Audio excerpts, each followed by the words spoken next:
他跟我在一起了。哎，晨晨啊，阿姨，叔叔，他是我跟你讲过的周程程。哦，原来就是你啊！叔叔好。哎，快进来坐。好，来坐。稍等我一下啊，我去给你们倒水。哎呀，别忙活了。哎，程程，你别忙活，我们在这儿坐一会儿，等让让。哎，应该的，马上就好。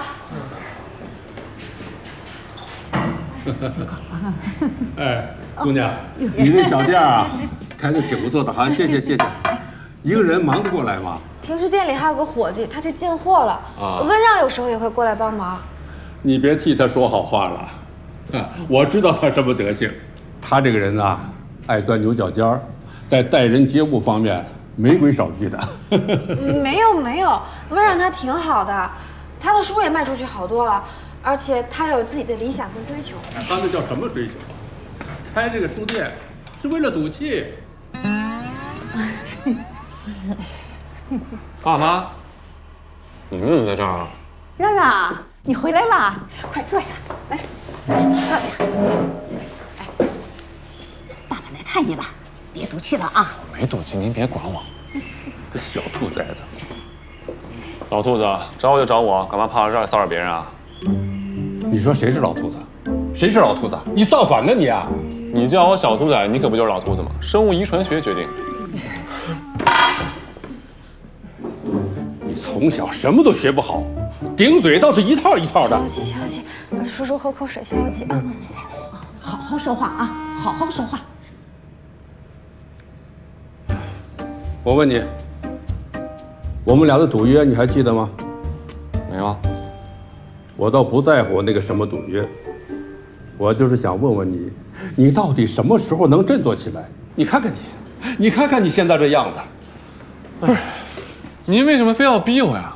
我对事业就是这么的佛，断子绝孙这事儿在您身上已经不可能发生了，您就不能放过我吗？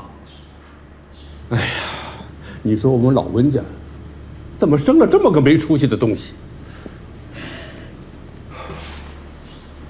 我问你，你心里头是不是还想着那个女的？爸，这陈年往事你就提它干什么呀？我不提你不提，就当没这回事了。当初人家为什么和你分手，就嫌弃你没出息。看你这样，我要是女的也不会喜欢你。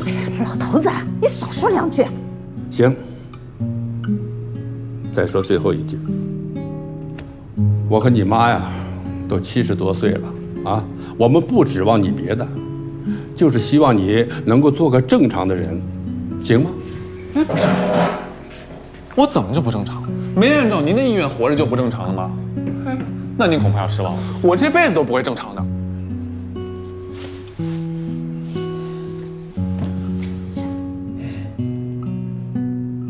我这最后一句也说完了。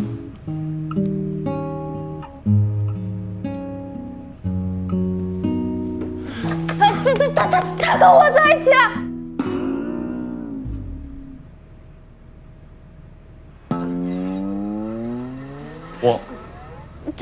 我们两个感情还不是特别稳定，本来打算稳定了之后再告诉你们的。